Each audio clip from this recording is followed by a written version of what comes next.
Hello, you're watching A News. I'm Dilek Tuna. Here are the top stories for the hour. Estonia and NATO slam Russian air incursion and Moscow denies the claim. Trump says he's speaking with Afghanistan to regain control of Bagram airfield. The UN Security Council fails to adopt a resolution on continued Iran sanctions relief.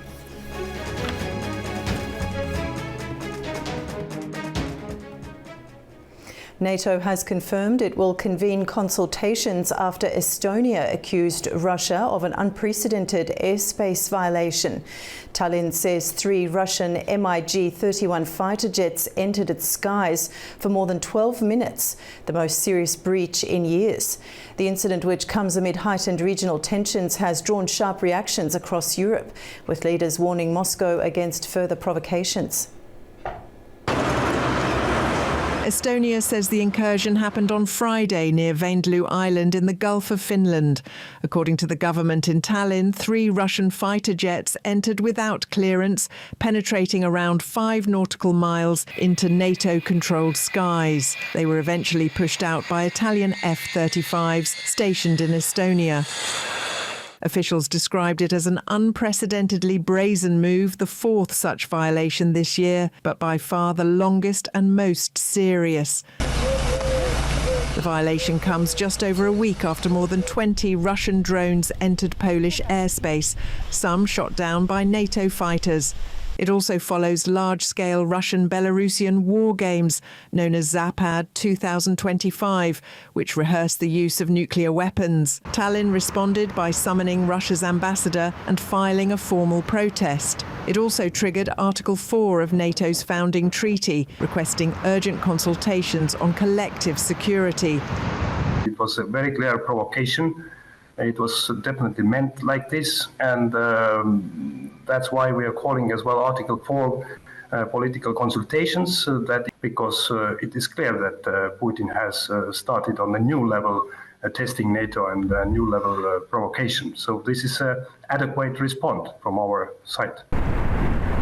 NATO's North Atlantic Council will meet early next week to discuss how to respond. The alliance regularly polices Baltic airspace through the Baltic Sentry mission, but Estonia has called for greater reinforcements and stronger air defences.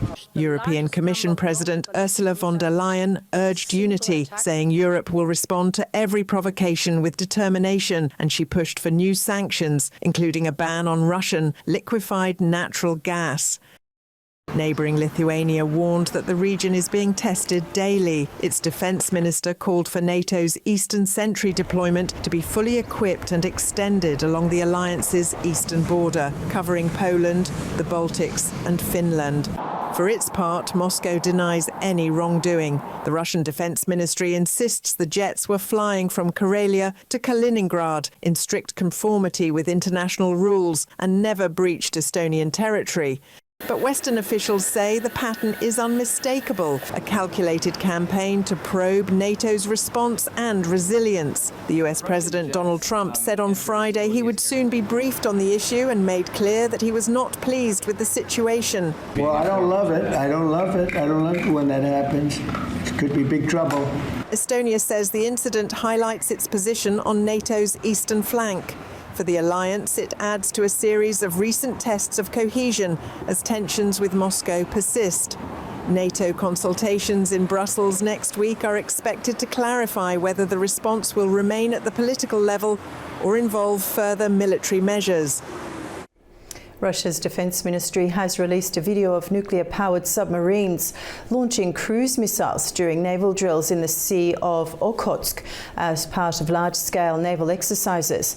The defense ministry says the Omsk and Krasnoyarsk submarines fired Onyx and Granite cruise missiles at designated sea targets more than 250 kilometers away.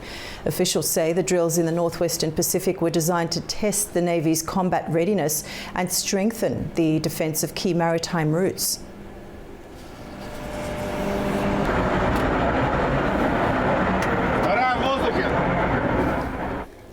The European Commission presented its 19th package of sanctions against Russia, speeding up bans on LNG imports and blacklisting more than 100 ships of Russia's so-called shadow fleet.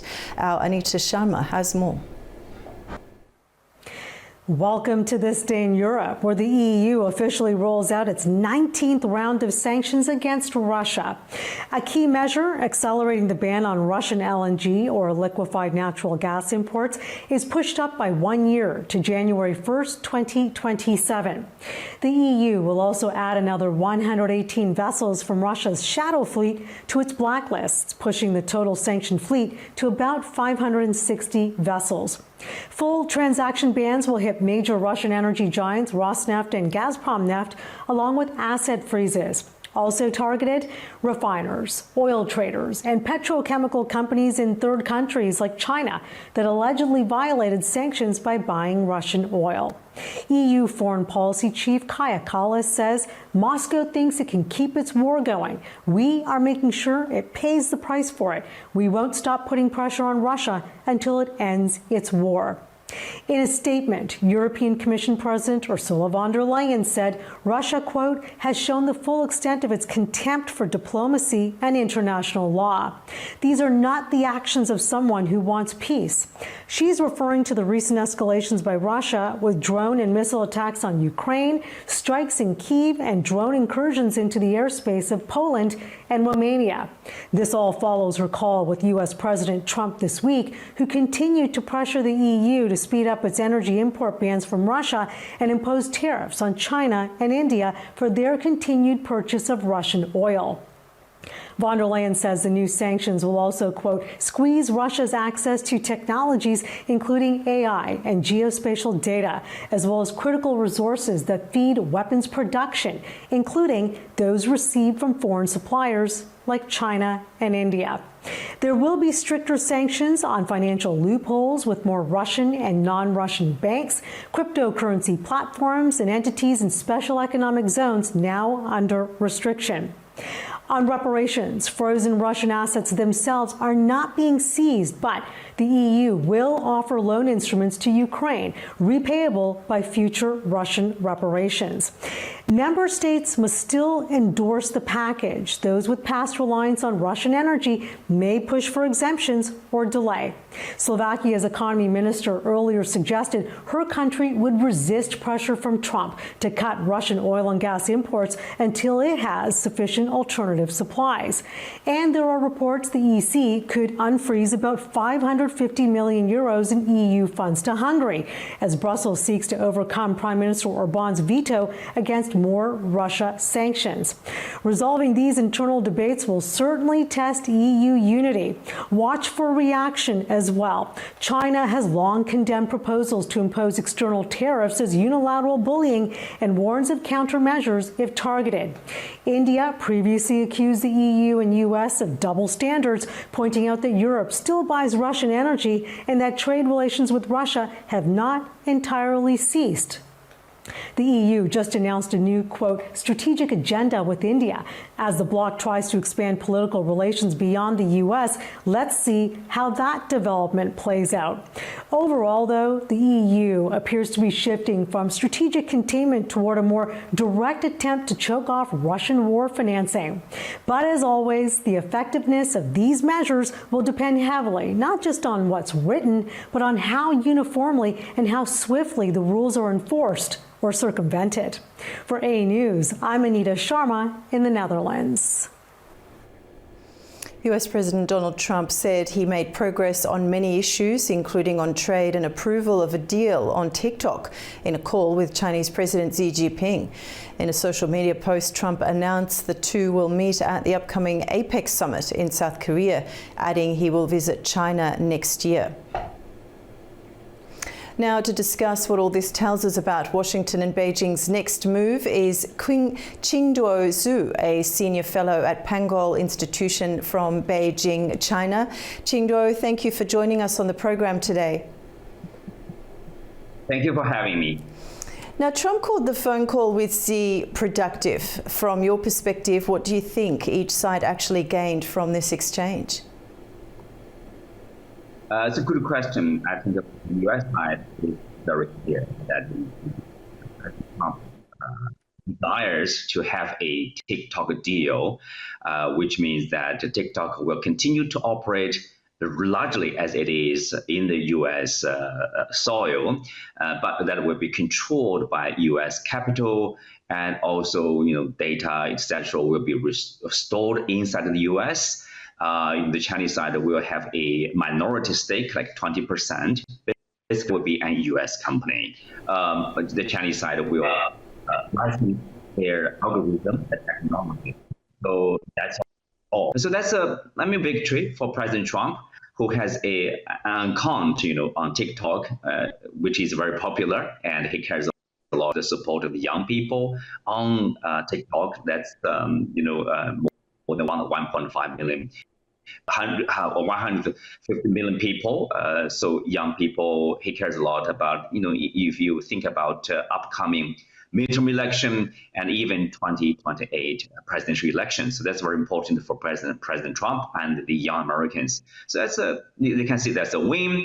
For the Chinese side, interestingly, they also call it the dialogue itself between the two presidents as they say, it's pragmatic, it's positive, and constructive. So I think the Chinese side is thinking a large picture beyond TikTok deal. So in principle, the government green-lighted the deal, but of course there are details to be mapped out. And I think the Chinese side is looking at the big picture, the overall relationship, especially trade relationship between the two countries. So at least in a sense, the two sides, they are talking to each other, and they are able to sort their differences and reach some consensus and agreement. It is an important demonstration that the countries can work with each other despite all the differences in terms of culture, political system, etc. So that's important. Secondly, for China, many people are thinking maybe this is part of overall, let's say, it's like a quid and pro quo. The Chinese side to the deal, and the U.S. side, we don't know yet. Probably also as a gesture, make some concessions so as to reach more deals in the future for the benefits of the two people. So in that sense, yes, it's constructive, it's very pragmatic. Okay, so Chindo, you did say that the Chinese side was a little bit more concerned about the bigger picture, and you very well mentioned TikTok, but beyond TikTok, trade disputes continue. Do you see any real shift in the trade dynamic, or is it still the same stalemate dressed up as progress? Good question. Here, there are, I would say, concerns on the Chinese side. I think that probably it could become more difficult, could become harder to deal with because of the differences between the two sides. But there are also this optimism, I would say. People are witnessing that seems both sides are concerned with the trade relationship. Both sides are concerned with their own economy, and neither side can afford to have a complete decouple from each other. So that's a good thing. There's something in common. That is, somehow I think they are able to see eye to eye. We need to have this relationship continue. We need to continue to do trade and investment with each other.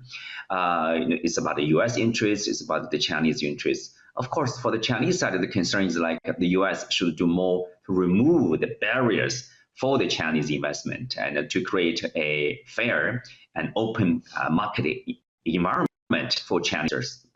Don't be, make the Chinese be seen in a different light and give a difficult treatment for them. So that's the Chinese side. China is continuing to push for, you can say, globalization and free trade. Trade with every country globally, because the Beijing believes that's in the interest of China, that's in the interest of everybody in the world. And for the US, of course, they want to maintain a lead in technology ahead of China. But the reality is like the Chinese are catching up very quickly, and China is leading in multi-field over the US already. So it's really about how much longer the U.S. will accept. Yes, there is a peer power. China is catching up. China is ahead of us in some areas. That's a reality. We need to deal with that to coexist peacefully. And Qingdo, Trump announcing his intention to visit China, is this a strategic move to show flexibility, or does it risk being seen as a concession?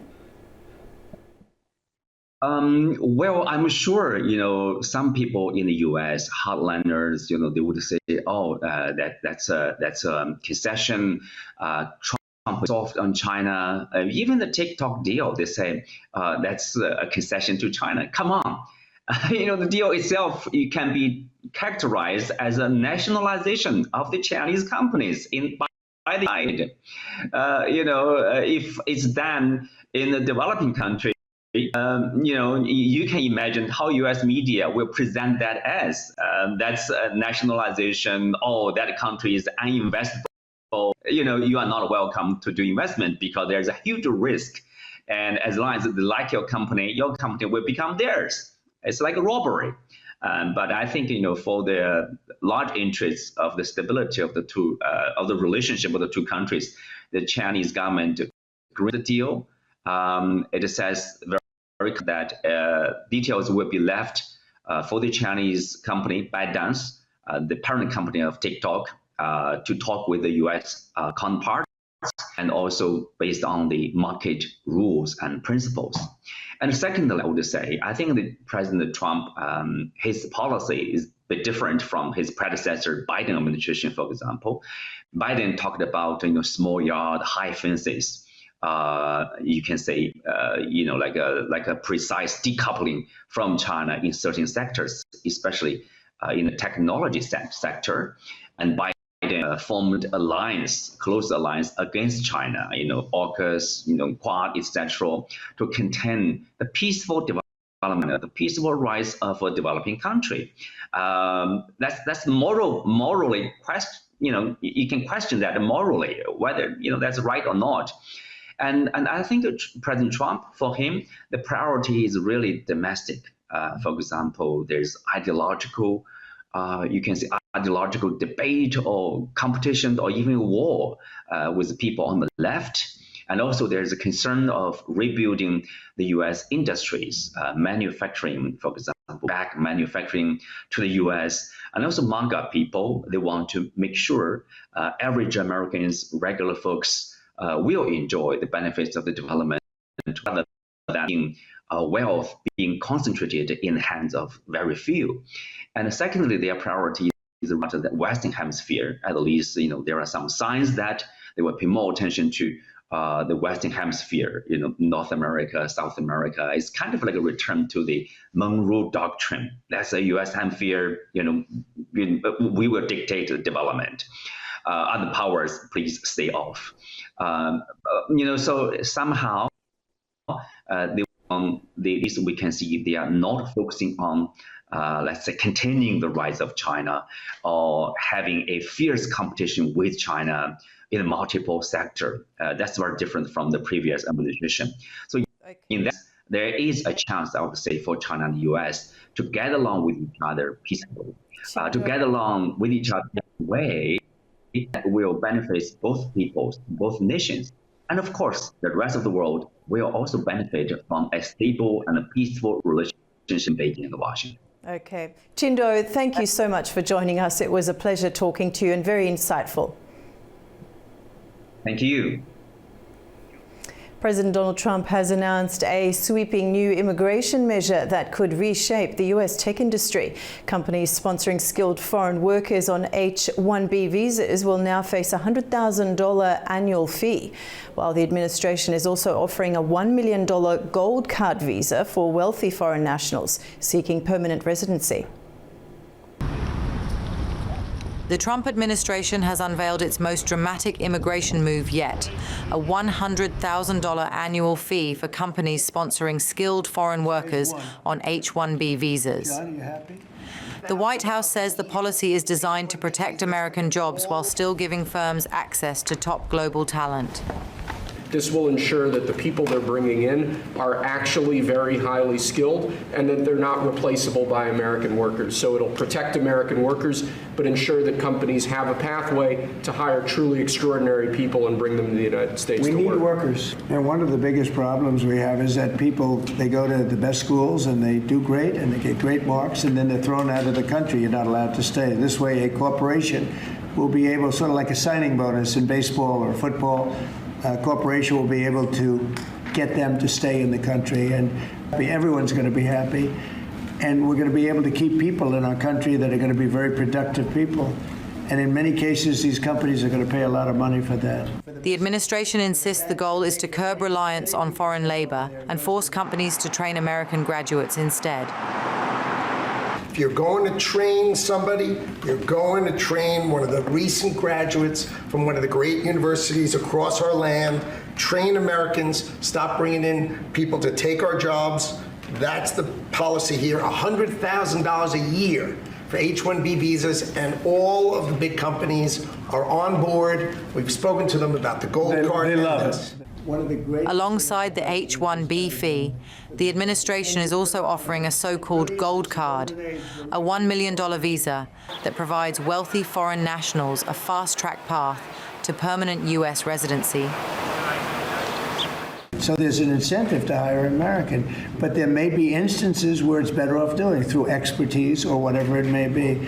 But they're both unbelievable, whether it's a gold card or anything else that we talked about today. The new rules take effect on the 21st of September and could reshape the tech industry's access to foreign talent. While Trump insists companies are on board, critics warn the fee could stifle innovation and drive talent away from the U.S. US President Donald Trump on Friday said he was speaking with Afghanistan about regaining control of the Bagram air base. Trump told reporters in the Oval Office it should never have been given up. We'll see what happens with Bagram. We're talking to Afghanistan. It should have never been given up.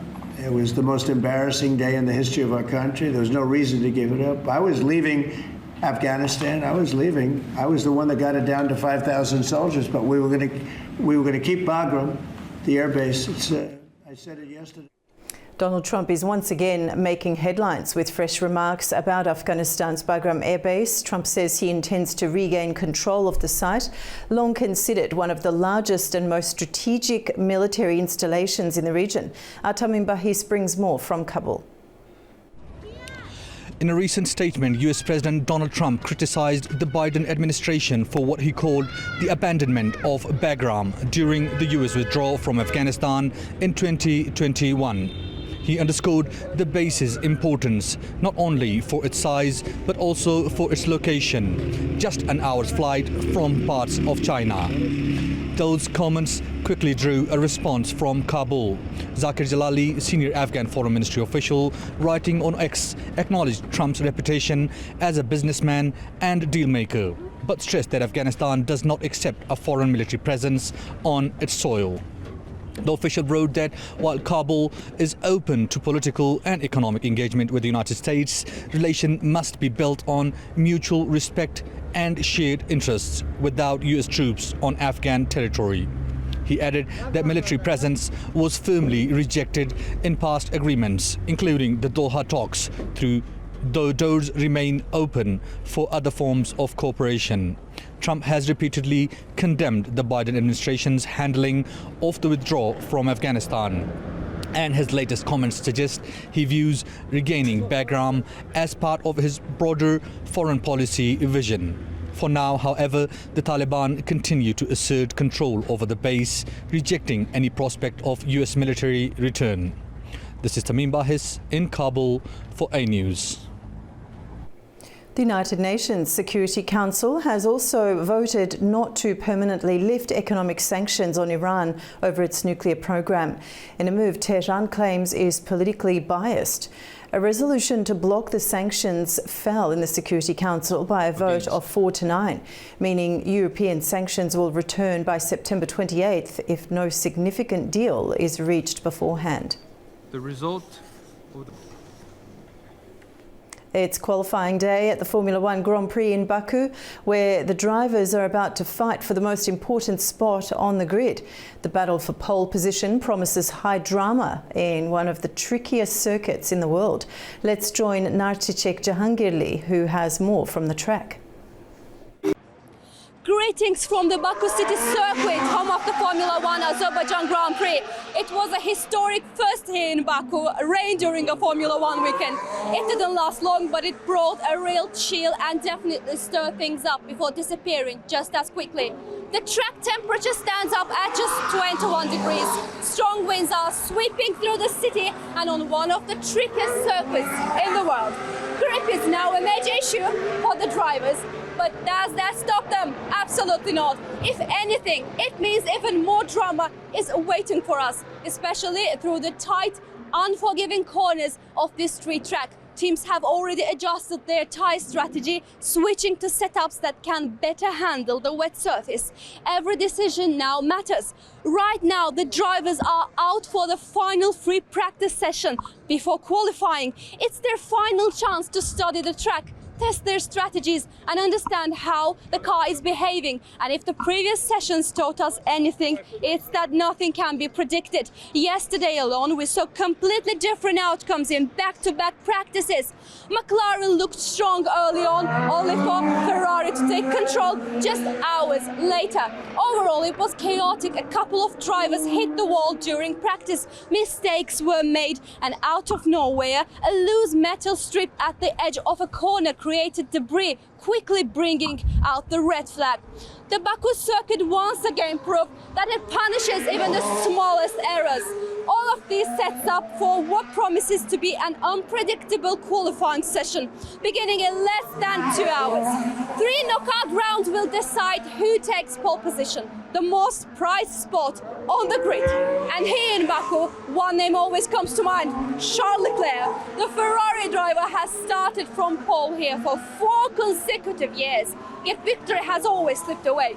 Today he gets another shot, not just at pole, but at rescuing what has been a difficult season for Ferrari. So, will Leclerc do it again? Can McLaren or Red Bull spoil the party? And how much chaos will the rain bring? Well, have all the answers very soon. Stay with us on A News. I'm Narticek Jahangirli, together here with Natik Mehmedli. We'll be back with more updates from Baku. US President Donald Trump says he will welcome President of Turkey, Recep Tayyip Erdogan, to the White House next week, their first bilateral meeting since 2019. The visit, set for Thursday after the UN General Assembly in New York, is expected to focus on resolving a long-running dispute over fighter jets. Trump said talks will cover a major F-16 deal, Boeing aircraft purchases and renewed negotiations on the F-35 program.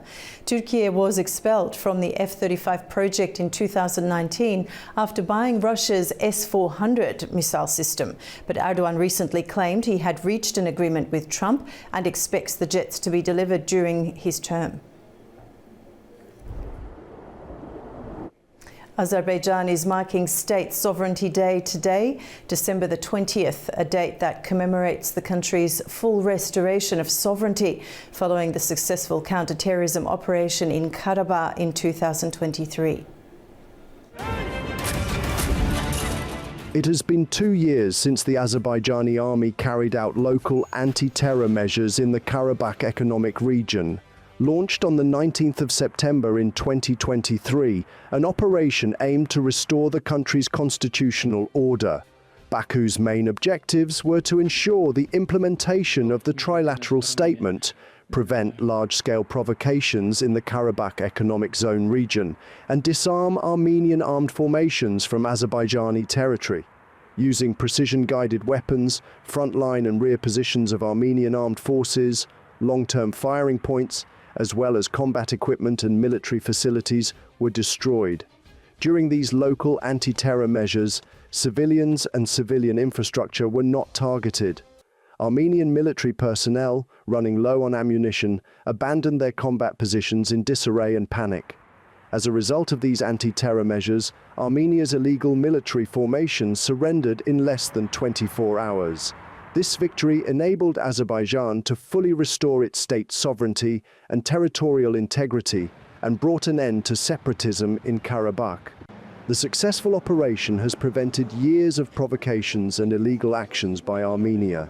During the local anti-terror measures, 192 Azerbaijani soldiers were killed.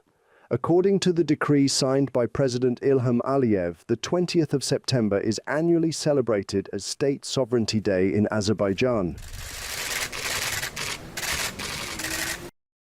After visiting Azerbaijan, EU's Enlargement Commissioner Marta Kos arrived for a two-day visit to Armenia on Friday. In Yerevan, Kos has met the country's top leadership and was set to attend the signing of projects with the European Bank for Reconstruction and Development and visit EU-backed initiatives.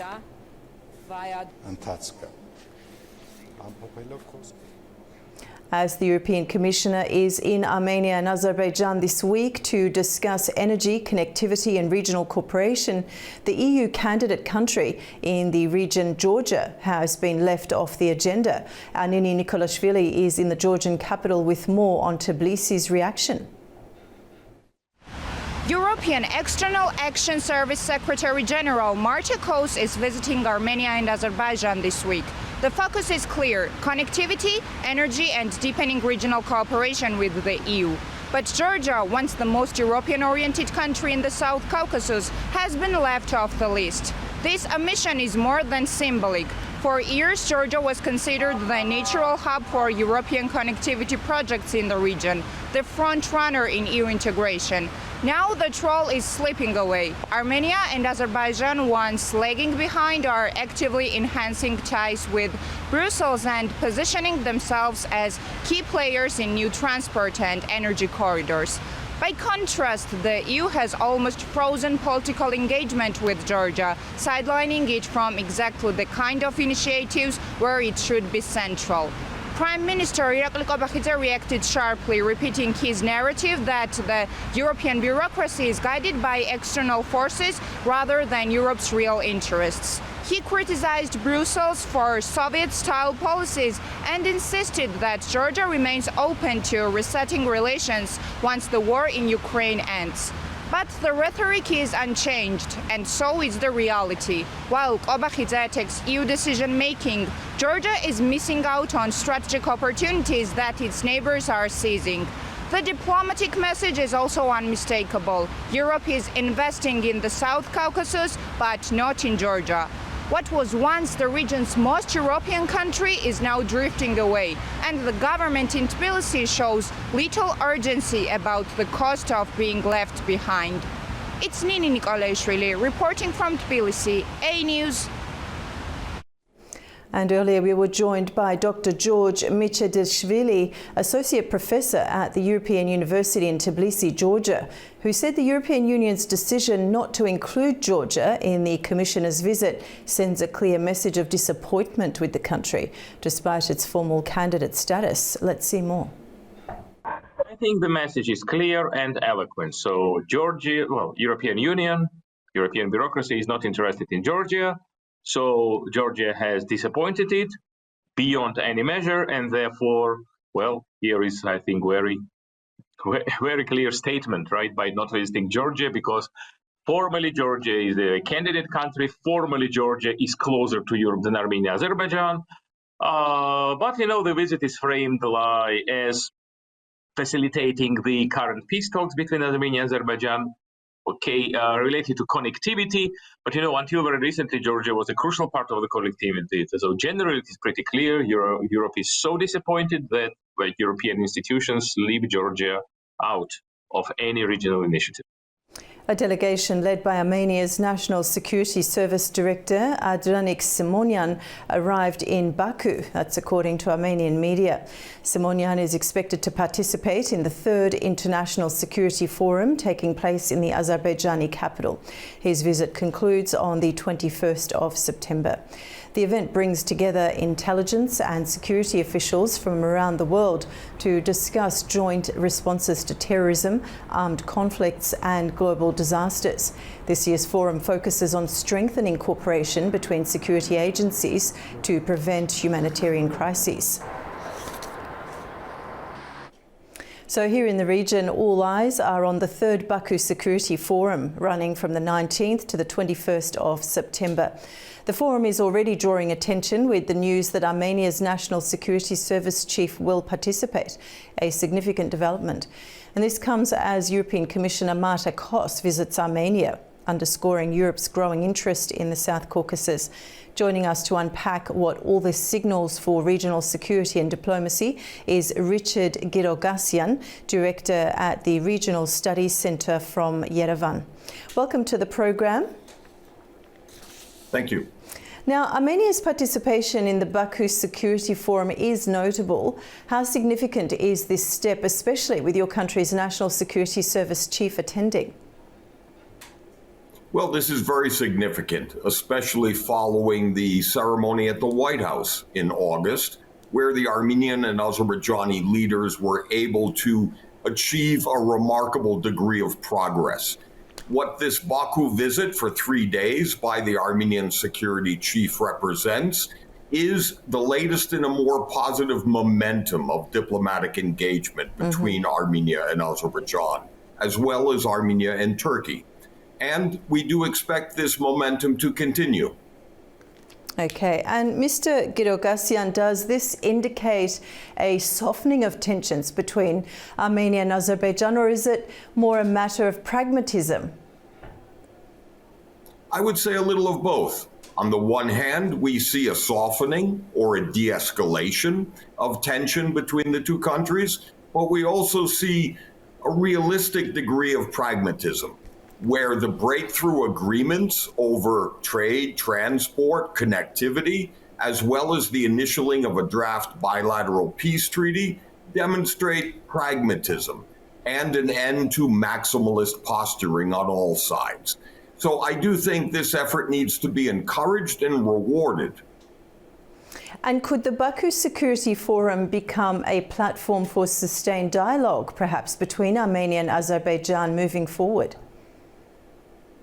I would say definitely.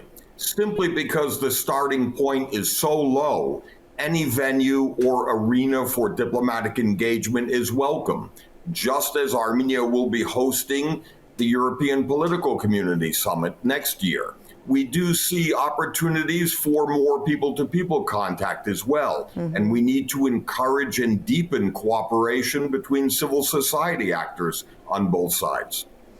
And the European Commissioner's visit to Yerevan, how does Brussels view its role in the South Caucasus right now? Well, on the one hand, as we've just seen in your previous report, Armenia, but also Azerbaijan, are seen as strategically more significant by the European Union. It is, yes, a loss for Georgia, but this is a demonstration of the region's strategic importance to Brussels. At the same time, both Armenia and Azerbaijan are pursuing a deepening of relations with the EU. And hosting an EU monitoring mission on the ground, we do see a greater degree of stability as well as security. Okay, and with the EU showing interest in Armenia, engaging in Baku, as you said, do you sense the beginnings of a wider regional reset? Yes and no. In other words, I don't think aspirations for candidate status are realistic.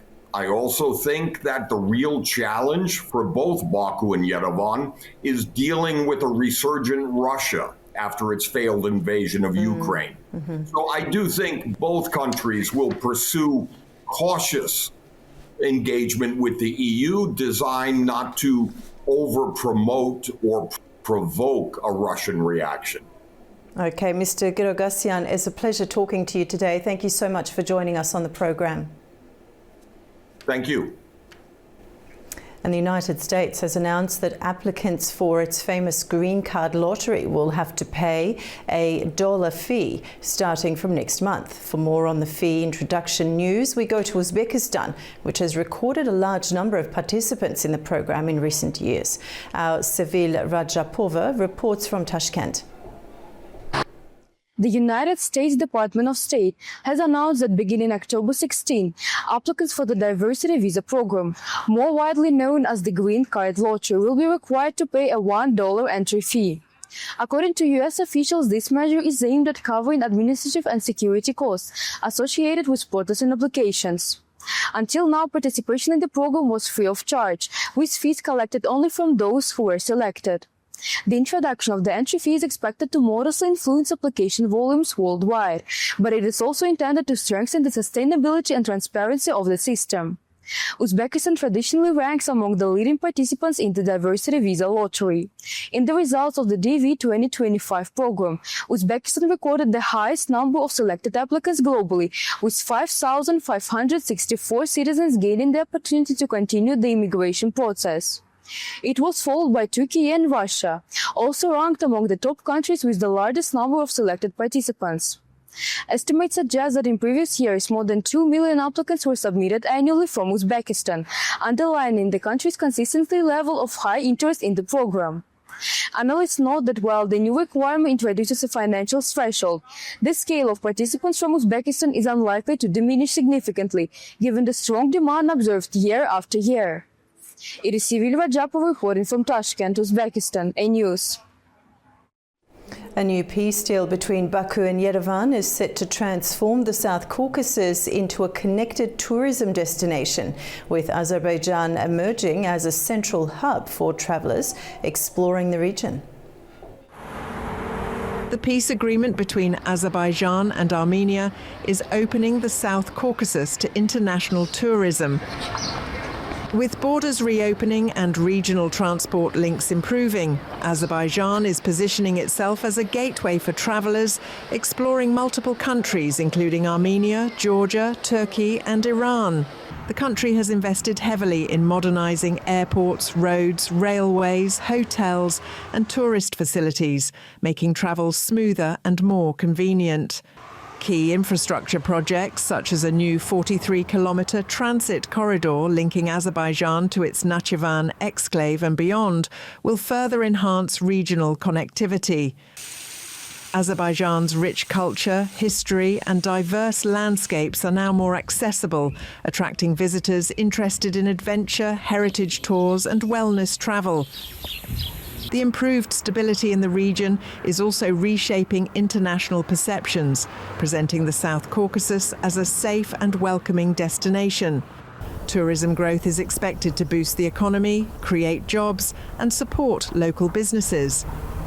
With its strategic location and modern infrastructure, Azerbaijan is emerging as the central hub for a thriving South Caucasus tourism network, offering travellers a seamless multi-country experience. And that's all the news we have for you for now from Baku. Stay tuned to A News for more updates.